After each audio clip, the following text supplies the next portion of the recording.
नमस्कार, आप देख रहे हैं हॉर्नबिल टीवी। छत्तीसगढ़ की खबरों के हिंदी बुलेटिन हमारे छत्तीसगढ़ में मैं माही आपका स्वागत करती हूँ। कबीरधाम जिले के वनांचल क्षेत्र कमराखोल में सुशासन तिहार के दौरान मुख्यमंत्री विष्णुदेव साय ने ग्रामीण महिलाओं से आत्मीय संवाद किया। आम के पेड़ की छांव में लगी चौपाल में महिलाओं ने स्वयं सहायता समूह और बिहान योजना से बदली अपनी जिंदगी की कहानियां साझा की।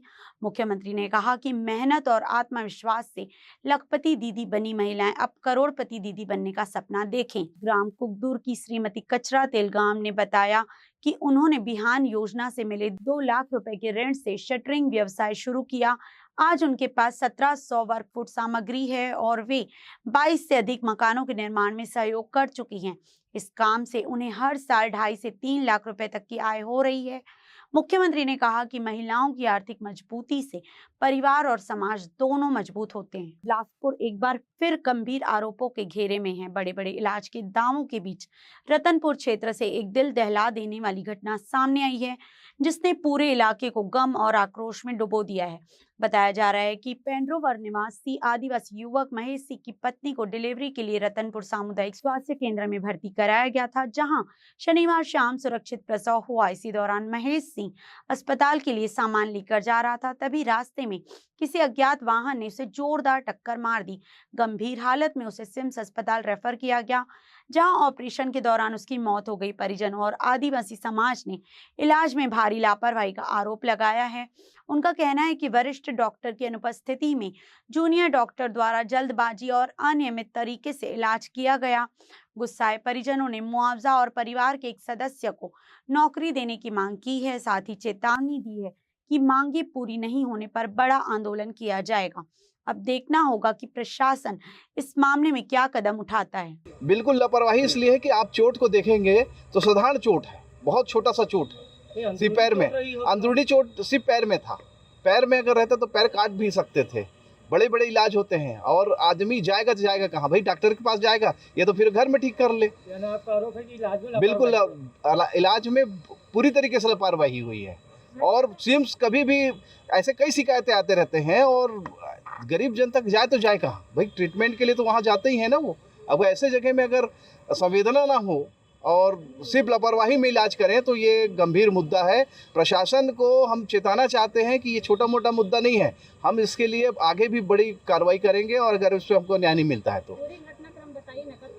ये शनिवार रात की है मैडम, और महेश कुमार राज करके हैं, ये पेंडरवा लछनपुर के निवासी हैं। उनकी मैडम जी वहाँ CSC आप स्वास्थ्य केंद्र रतनपुर में एडमिट थी, उनका डिलीवरी होना था।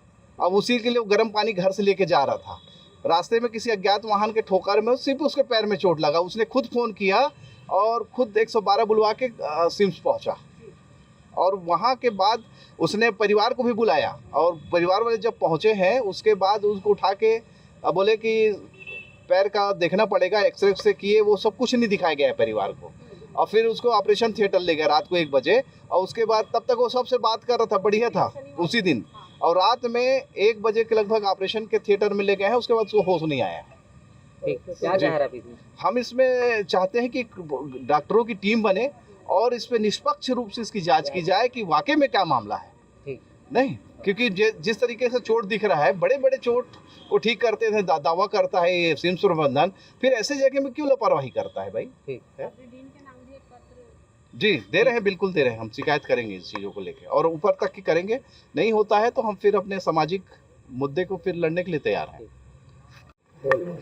ये बताएंगे कैसी घटना घटी थी, आप लोग को कैसे जानकारी? शनिवार करीब 7 से 8 के बीच में मेरा छोटा भाई जो है, बहू रतनपुर स्वास्थ्य केंद्र में एडमिट थी, डिलीवरी होना था, तो ये घर से गर्म पानी लेकर जा रहा था। तो रतनपुर में लालू ढाबा के पास लगभग कोई अज्ञात वाहन से उनका एक्सीडेंट हो गया।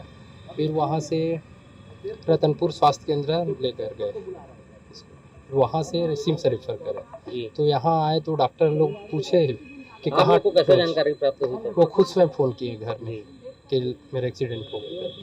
तो यहाँ सिम्स आए तो पैर खाली फ्रैक्चर था, फ्रैक्चर था। उसके द्वारा बताया गया फ्रैक्चर है करके? डॉक्टर बोला इधर नीचे वाला जो था उसमें ऑपरेशन थिएटर लेके गए, परिजन को तो बताए होंगे, आप पूछे होंगे ना, परिजन से पूछ कर लेके गए होंगे जी ऑपरेशन जी जी थिएटर? जी मैं था क्या स्वयं बोल था। के लेकर के गए थे? वो बोले हम लोग चीरा लगाएंगे करके, ऑपरेशन करना पड़ेगा, चीरा लगाएंगे और उससे भी नहीं होगा तो पैर काटना पड़ेगा बोले। जी। तब तक नॉर्मल बढ़िया था, जैसे वहाँ ऑपरेशन थिएटर में ले गए उसके बाद होश ही नहीं आया। और ऑपरेशन होने के बाद फिर वो तो क्या चाह रहे हैं आप इसमें? मैं चाह रहा हूँ ये डॉक्टर लोग को लापरवाही है, उन पर कार्रवाई होना चाहिए। ठीक, अपना परिचय देंगे। मेरा नाम चरण सिराज, महेश का बड़ा भाई है।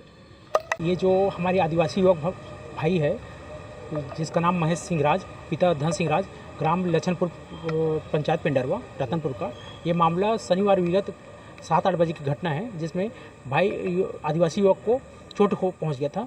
और चोट होने के बाद सामान्य चोट, साधारण चोट था, कोई बहुत बड़ा चोट नहीं था, लेकिन सिम्स में भर्ती कराया गया और एक ऑपरेशन डॉक्टर ने बताया कि उस पैर में चोट आएगा तो ऑपरेशन करना पड़ेगा।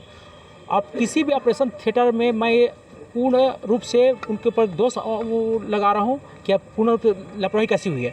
किसी भी ऑपरेशन करने के पूर्व डॉक्टर द्वारा ब्लड बैंक की व्यवस्था की जाती है, लेकिन वहाँ ऐसा हुआ कि ऑपरेशन के बाद ब्लड मांगा गया है जी।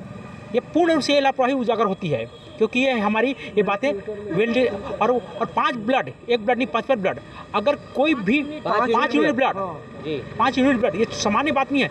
अगर कोई भी ऑपरेशन थिएटर में बाहर में ऑपरेशन के बगैर अगर कहीं डॉक्टर आवश्यकता नहीं पड़ती ब्लड, तो समझ आता है। ब्लड में अगर ऑपरेशन थिएटर 5 यूनिट ब्लड रहे तो उस डॉक्टर कर क्या रहे थे वो? क्या चाह रहे हैं आप इसमें, क्या लगता है? मैं चाह रहा था जो दोषी डॉक्टर हैं उन पर कड़ी से कड़ी कार्रवाई की जाए, और जो सिंध प्रबंधन की लापरवाही से जो हुई मृत है और पीड़ित परिवार से उनके कारण से आज शिकार हुए हमारे आदिवासी युवक भाई, तो उनके पीड़ित परिवार को सहायता राशि सिंध प्रबंधन को दी जाए और उनके परिवार जीविकोपार्जन के लिए प्रबंधन, जिला प्रशासन, शासन प्रशासन उनका कोई जीविकोपार्जन की व्यवस्था करे, ये हमारी मांग। लेकिन मांगे पूरी नहीं होती तो आदिवासी समाज तो अपनी मांगों के लिए स्वतंत्र है, अब आंदोलनरत होंगे, जहाँ तक हो सके अपनी बातों को शासन प्रशासन तक पहुँचाएंगे और जहाँ तक हो सके अपने पीड़ित परिवार को न्याय प्रदान करने की हम हर वो कोशिश करेंगे जो हम कर सकते हैं। आई ब्लड आपको ये भी बता रहा हूँ कि जो ऑपरेशन जो जानकारी प्राप्त हुई उसके हिसाब से ऑपरेशन थिएटर के जाने के पहले पूर्व जो घायल युवक है वो मस्त बैठा हुआ था, बेड में बैठा हुआ था, बातचीत कर रहा था, मेरे पैर में चोट है, इतना सब बता रहा था। उसके बाद वो जो जानकारी मिली है कि ब्लड बह गया, तो ब्लड बह गया तो आप लोग ऑपरेशन थिएटर में कर क्या रहे थे? पश्चिम बंगाल चुनाव के नतीजों के बाद उप मुख्यमंत्री विजय शर्मा आज रायपुर लौटे, जहां कार्यकर्ताओं ने ढोल नगाड़ों और जोरदार नारों के साथ उनका भव्य स्वागत किया। स्वागत कार्यक्रम में बीजेवाईएम प्रदेश अध्यक्ष राहुल टिकारिया सहित बड़ी संख्या में पार्टी कार्यकर्ता मौजूद रहे। पश्चिम बंगाल चुनाव में भाजपा की सफलता पर प्रतिक्रिया देते हुए उन्होंने इसे पार्टी के लिए एक बड़ी और महत्वपूर्ण जीत बताया। उन्होंने कहा कि यह परिणाम पार्टी कार्यकर्ताओं की मेहनत, समर्पण और देश भर में संगठनात्मक प्रयासों का नतीजा है। उप मुख्यमंत्री विजय शर्मा ने ये भी कहा कि छत्तीसगढ़ से भी संगठन की टीम ने बंगाल में सक्रिय भूमिका निभाई और अन्य राज्यों के कार्यकर्ताओं ने मिलकर चुनावी अभियान में योगदान दिया। सीमावर्ती क्षेत्रों में अवैध घुसपैठ के मुद्दे पर उन्होंने कहा कि अब जनता इस विषय को लेकर जागरूक हो चुकी है और भारतीय जनता पार्टी इस पर सख्त और प्रभावी नीति के साथ काम करने की बात कही। तो घुसपैठ देश में कम होगा, ये बहुत बड़ी बात है। इन्हीं बातों के लिए भाजपा के कार्यकर्ता और पश्चिम बंगाल की जनता एकजुट होकर लड़े थे। इतना बड़ा जो परिणाम आया है, 200 से ऊपर की सीटें जो है, ये जनता और ममता आगे पीछे एक दूसरे के सामने थे। जनता ही ममता को हराना चाहती थी, इस बार ऐसा था। और जनता के इस मनोभाव के अनुकूल परिस्थितियां बनाना, ये भारतीय जनता पार्टी के कार्यकर्ताओं ने अथक परिश्रम के साथ किया है। परिणाम आपके सामने है, बहुत ही प्रसन्नता का विषय है। पश्चिम बंगाल में प्रचंड मतों के साथ भाजपा की सरकार बनी। बिलासपुर में हॉलिडे पैकेज के नाम पर 8 लाख से अधिक की ठगी का मामला सामने आया है। 15 से ज्यादा लोग ठगी के शिकार हुए हैं।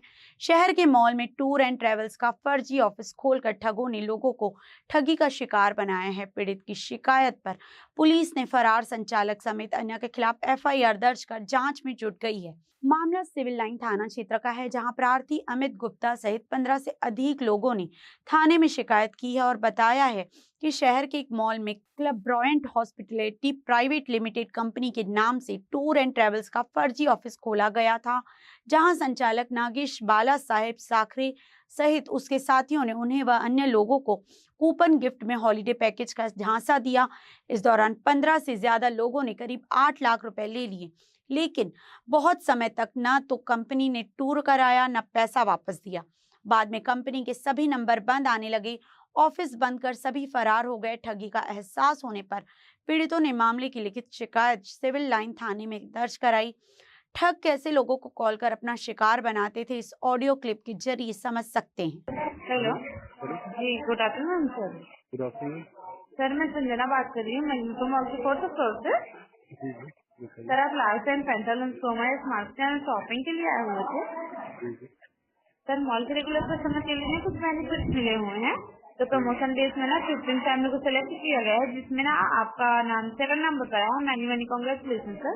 सर, आपके नाम पे ना 3 ब्यूटीफुल गिफ्ट लगे हुए हैं, जो आपको और आपकी वाइफ को आकर ना मुझसे मिलकर फ्री में कलेक्ट करने, इसलिए ना मैंने आपको इन्विटेशन कॉल किया सर। आप मैरिड हैं सर? जी जी क्या सर? मैरिड हूँ। और वैसे कहाँ का रहना होगा सर आपको? बिलासपुर से? हाँ बिलासपुर। हाँ जी सर। तो क्या सर? रेलवे क्षेत्र बिलासपुर से। अच्छा जी सर, तो आएंगे आप गिफ्ट वगैरह करने आज? आज तो त्योहार था। तो शाम तक आ जाइए ना सर, शाम तक आ जाइएगा। 6, 7, 8 पॉसिबल हो पाए? 7 से 6, 5, 6, 7, 8 इतने टाइम में 36 से 35 मिनट लगेंगे सर। आएंगे तो आप 40 से 45 मिनट, सॉरी। हाँ जी सर। और आप ऐसा सोच भी रहे होंगे कि आजकल तो कोई फ्री का गिफ्ट देता नहीं, तो हम ऐसा गिफ्ट आपको देते रहे, तो उसका भी रीजन है सर। एक्चुअली ना मैग्नेटो मॉल बिलासपुर में ना हमारा जो ब्रांड न्यूली ओपन हुआ है क्लेब्रियन, हमारी कंपनी का नाम है क्लेब्रियन हॉस्पिटल एंड प्राइवेट लिमिटेड। तो उसकी मंथ टू मंथ पब्लिसिटी के लिए सर तुमको सेलेक्टेड फैमिली को फ्री गिफ्ट दे रहे हैं। ये मैग्नेटो में क्लब रियोन नाम की एक फर्म थी, जिसने अपना ऑफिस खोला था और वहाँ पे लोगों को अलग अलग जगहों का टूर पैकेज के नाम से उनसे पैसे जमा कराए थे और फिर उस ऑफिस बंद करके जो है वो गायब हो गई है। उपरोक्त मामले में थाना सिविल लाइन में ठगी का FIR पंजीबद्ध किया गया है। वर्तमान में लगभग जो शुरू में आए थे लोग 8 से 10 लोग आए थे, जिनके पास से लगभग 8 लाख रुपए की ठगी की गई है। इसमें अन्य लोग भी हैं जिनको उसने टूर पैकेज बेचने के नाम से पैसे जमा कराए थे, वो लोग भी धीरे धीरे आज अपना आवेदन दे रहे हैं और इसमें आरोपियों के खिलाफ FIR पंजीबद्ध किया गया है, पतासाजी की जा रही है, शीघ्र गिरफ्तार किया जाएगा। आम जनता को क्या कुछ संदेश देना चाहेंगे? बिल्कुल, मैं आम जनता को इसमें आगाह करना चाहूँगा कि कोई भी व्यक्ति या कोई भी फर्म या कंपनी आपसे अगर वादा करती है एकदम कम रेट में ज़्यादा ज़रूरत से ज़्यादा सर्विस देने का या बेहतर रिटर्न देने का, तो उसमें आपको सचेत हो जानी चाहिए और इस चीज़ पे दिमाग लगाना चाहिए कि क्यों इतना कंसेशन में ये दे रहा है दूसरे कंपनियों के तुलना में, और अगर वो अव्यावहारिक है तो बिल्कुल उसके जाल में ना फंसे और पुलिस को सूचित करें। जांच में पता चला है कि इस कंपनी ने बिलासपुर के मैग्नेटो मॉल के अलावा रायपुर के मैग्नेटो मॉल और भिलाई के सूर्या मॉल में भी अपने ऑफिस खोल रखे थे। यहाँ तक शहर के रसूखदार और नौकरी पेशा लोगों को क्रेडिट कार्ड और ऐप के जरिए ठग रहे थे। इस मामले में माल संचालकों की भी भूमिका संदिग्ध बताई जा रही है, क्योंकि माल संचालकों ने भी बिना किसी जाँच परख के ऐसे गिरोह के सदस्यों को मॉल में अपना ऑफिस खोलने दिया। पीड़ित की शिकायत पर पुलिस ने ठग संचालक नागेश बाला साहेब साखरे सहित 8 से अधिक लोगों के खिलाफ धोखाधड़ी का केस दर्ज कर लिया है। आरोपियों की पातासाजी की जा रही है। बिलासपुर का हाईटेक बस स्टैंड तिफरा, जिसे कभी प्रदेश का पहला आधुनिक और सुविधा युक्त बस अड्डा कहा गया था, आज बदहाली के आंसू बह रहा है। बड़े बड़े दावों और योजनाओं के बीच हकीकत बेहद निराशाजनक तस्वीर पेश कर रही है। करीब 9 एकड़ में फैले इस बस स्टैंड को पहले CSIDS द्वारा संचालित किया जा रहा था, लेकिन अव्यवस्थाओं के चलते इसे नगर निगम को हैंडओवर कर दिया गया। उस वक्त निगम प्रशासन ने वादा किया था कि इसे पूरी तरह हाईटेक बनाया जाएगा और यात्रियों को हर जरूरी सुविधा दी जाएगी, लेकिन 3 साल से ज्यादा समय बीत जाने के बाद भी हालात जस के तस बने हुए हैं और बस स्टैंड परिसर में चारों ओर गंदगी फैली हुई है। यात्रियों के बैठने की उचित व्यवस्था नहीं है, स्वच्छ शौचालय और पीने के पानी जैसी बुनियादी सुविधाएं भी नदारद हैं। इतना ही नहीं, बसों के आने जाने की जानकारी के लिए न तो कोई LED डिस्प्ले है और न ही अनाउंसमेंट की व्यवस्था, जिससे यात्रियों को भारी परेशानियों का सामना करना पड़ता है। सुरक्षा व्यवस्था भी चिंताजनक है। शाम होते ही यहां असामाजिक तत्वों का जमावड़ा लगने लगता है, जिससे यात्रियों में डर का माहौल बना रहता है। वहीं दुकान संचालक भी परेशान है। वे नियमित किराया देने के बावजूद सुविधाओं से वंचित हैं और अवैध दुकानों के कारण उनका व्यापार प्रभावित हो रहा है। बड़े ही दुर्भाग्य की बात है कि एक तो हमारे छत्तीसगढ़ में हमारे बिलासपुर को इतना इकलौता एक हाईटेक बस स्टैंड मिला है जिसे हम नहीं संभाल पा रहे हैं। आज हाईटेक बस स्टैंड की स्थिति ये है कि लोग वहाँ जाने के लिए सोचना पड़ रहा है। वहाँ का जो रख रखाव और शराबियों के हाथों में जो जिस तरह से धकेला जा रहा है उसे मुझे नहीं लगता कि आने वाले समय में वहाँ पर बस स्टैंड भी संचालित हो। प्रशासन को ये चीज़ सोचना पड़ेगा कि उसमें हाईटेक में जितना जल्दी हो सके ज़्यादा से ज़्यादा ध्यान दे करके वहाँ की स्थिति को ठीक करना चाहिए। जी बताएं, किस प्रकार की समस्या आ रही है? देखा जा रहा है उसको नगर निगम को ही दिया गया है सुधार के लिए, लेकिन देखिए हाईटेक बस स्टैंड में जो चीज़ें होना चाहिए जनता के लिए वो व्यवस्था के अभाव में एकदम दयनीय होते जा रहे हैं। मूलभूत सुविधा को लेकर के तरस रहे हैं। वहाँ जितने प्रकार की मूलभूत सुविधा है, महिलाओं की बैठने की व्यवस्था, प्रशासन की व्यवस्था, यात्रियों की व्यवस्था, टैक्सी वालों की व्यवस्था, सारी चीज़ें हाईटेक में जो जो आता है सारी चीज़ों का व्यवस्था को उसमें रख रखाव और देख रेख की ज़रूरत है, उसे कसावट की ज़रूरत है। तभी हाईटेक बस स्टैंड बिलासपुर संचालित होगा और एक आदर्श के रूप में आएगा।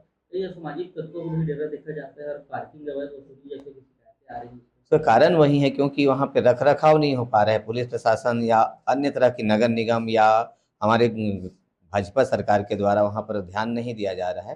प्रशासन में कसावटी करने से ही वो ठीक होगा। इन लोग संचालित ठीक से नहीं कर पा रहे हैं, जिसके कारण से हाईटेक बस स्टैंड की स्थिति दिनों दिन खराब हो रहा है। देखिए वो हाईटेक केवल नाम का रह गया। हाईटेक बस स्टैंड का मतलब है कि वहाँ सुविधाएं हाईटेक हो, यात्रियों को सुविधा हो, बैठने की सुविधा हो, स्तनपान कराने की सुविधा हो, महिलाओं को पेयजल हो, स्वच्छ टॉयलेट हो। लेकिन हमारा जो तिपरा में हाईटेक बस स्टैंड बनाया गया वो जर्जर हालत में है। अपने हालात पर हाईटेक बस स्टैंड रो रहा होगा ऐसा मैं समझता हूँ। वहाँ कोई झांकने वाला नहीं है। शासन प्रशासन को मतलब नहीं है, केवल वसूलीबाजी से मतलब है। वहाँ स्टैंड का वसूली कराया जा रहा है, अब बदले में कोई सुविधाएं नहीं दी जा रही है। यहाँ तक वहाँ जो दुकानें हैं जिनको नीलामी की गई या किराए से दी गई है वो भी बदहाली पे रो रहे हैं। उनको दुकान बंद करके जाने की स्थिति है। देखिए हाईटेक बस स्टैंड के लिए सुचारू रूप से चलाने के लिए शासन प्रशासन को उचित ध्यान देना चाहिए, उचित रख रखाव करना चाहिए, साफ सफाई का ध्यान रखना चाहिए। गाड़ियाँ बसें जो हैं व्यवस्थित तरीके से आए जाए, यात्रियों को सुविधा मिले, ये होनी चाहिए। लेकिन शासन प्रशासन को कोई मतलब नहीं है। हाईटेक बस स्टैंड के नाम पर केवल पैसे की बर्बादी हुई है और जस का तस हालत बना हुआ है। हालांकि नगर निगम अब भी सुंदरीकरण, लाइटिंग और फाउंटेन जैसी योजनाओं की बात कर रहा है, लेकिन फिलहाल ये योजनाएं सिर्फ कागजों तक ही सीमित नजर आ रही हैं। सवाल यह है कि आखिर कब तक बदलेगी इस हाईटेक बस स्टैंड की तस्वीर। साइबर ठगों ने लोगों को निशाना बनाने के लिए नया तरीका अपनाया है। इस बार ठगों ने राजधानी रायपुर के एक निजी अस्पताल के प्रबंध निदेशक के नाम का दुरुपयोग कर लोगों से पैसे मांगने की कोशिश की है। मामले में टिकरापारा थाना पुलिस ने अज्ञात मोबाइल नंबर के खिलाफ अपराध दर्ज कर जांच शुरू कर दी है। रामकृष्ण केयर अस्पताल के प्रबंध निर्देशक डॉक्टर संदीप दवे ने शिकायत दर्ज कराई है। उनके रिश्तेदारों ने उन्हें सूचना दी कि एक अज्ञात मोबाइल नंबर से उनके नाम का उपयोग कर लोगों से पैसों की मांग की जा रही है। शिकायत के मुताबिक आरोपी उनके नाम और पद का गलत इस्तेमाल कर लोगों का भरोसा जीतने की कोशिश कर रहा है। इससे न केवल लोगों की ठगे जाने का खतरा है, बल्कि उनकी व्यक्तिगत और संस्थागत छवि को भी नुकसान पहुंच सकता है। टिकरापारा पुलिस ने इस मामले में अपराध दर्ज किया है। पुलिस अब मोबाइल नंबर के आधार पर आरोपी की पहचान करने और उसे पकड़ने की कोशिश में जुटी है। रामकृष्ण अस्पताल के डॉक्टर संदीप दवे हैं। उनके नाम से, उनका नाम का उपयोग करते हुए कोई मोबाइल फोन पर उनके रिश्तेदारों को और जान पहचान के लोगों से संदीप दवे बन के पैसे की डिमांड कर रहा है। ऐसी उनके द्वारा एक रिपोर्ट दर्ज कराई गई है। इस पर रिपोर्ट दर्ज कर अपराध दर्ज कर विवेचना की जा रही है। राजनांदगांव पुलिस की सतर्कता और त्वरित कार्यवाही ने एक गंभीर अपराध को होने से पहले ही विफल कर दिया। ट्रैफिक चेकिंग के दौरान पुलिस टीम ने संदिग्ध स्कॉर्पियो वाहन को रोककर एक महिला को आरोपियों के चंगुल से सुरक्षित मुक्त कराया। इस कार्यवाही में 5 आरोपियों को गिरफ्तार किया गया है। आखिर कैसे पुलिस की सूझबूझ से एक संभावित अपहरण की वारदात नाकाम हुई? राजनांदगांव जिले में पुलिस की सजगता और सक्रिय पुलिसिंग का बड़ा उदाहरण सामने आया है। 5 मई की सुबह गठूला रोड क्षेत्र में नियमित वाहन चेकिंग के दौरान पुलिस टीम ने एक संदिग्ध स्कॉर्पियो वाहन को रोका। वाहन में बैठी एक महिला की स्थिति संदिग्ध दिखाई दी, जिसके बाद पुलिस ने तत्काल पूछताछ शुरू की। पहले तो वाहन में मौजूद लोगों ने महिला को बीमार बताकर पुलिस को गुमराह करने की कोशिश की, लेकिन पुलिस टीम की सतर्कता और संवेदनशीलता के चलते मामला गंभीर नजर आया। इसी दौरान महिला ने साहस दिखाते हुए पुलिस टीम को इशारा किया कि उसे जबरन ले जाया जा रहा है। मामले में पुलिस ने 5 आरोपियों को गिरफ्तार किया है। आरोपियों के कब्जे से घटना में प्रयुक्त स्कॉर्पियो वाहन, मोबाइल फोन और मिर्च स्प्रे भी जब्त किया गया है।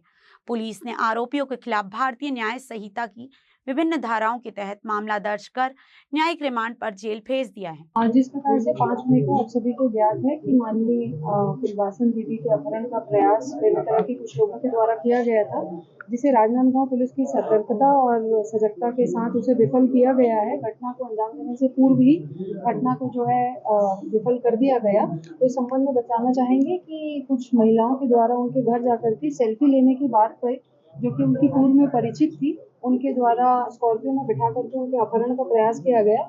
आगे जिस प्रकार से ट्रैफिक की जो चलानी कार्रवाई सीट बेल्ट के ऊपर चल रही थी, उस पे इंस्पेक्टर नवरत्न कश्यप के द्वारा उस गाड़ी को रोका गया और गाड़ी को रोकने पर सीट बेल्ट नहीं लगाने पर ड्राइवर को चलान हेतु नीचे बुलाया गया। नीचे बुलाने पर जब आगे की कार्रवाई कर रहे थे तो उसमें पता चला कि पीछे कोई एक महिला है जो कि छटपटा रही है और वो गाड़ी से अपना पैर भी बाहर कर रही थी 1-2 बार, जिस पर से और संदेह उत्पन्न हुआ।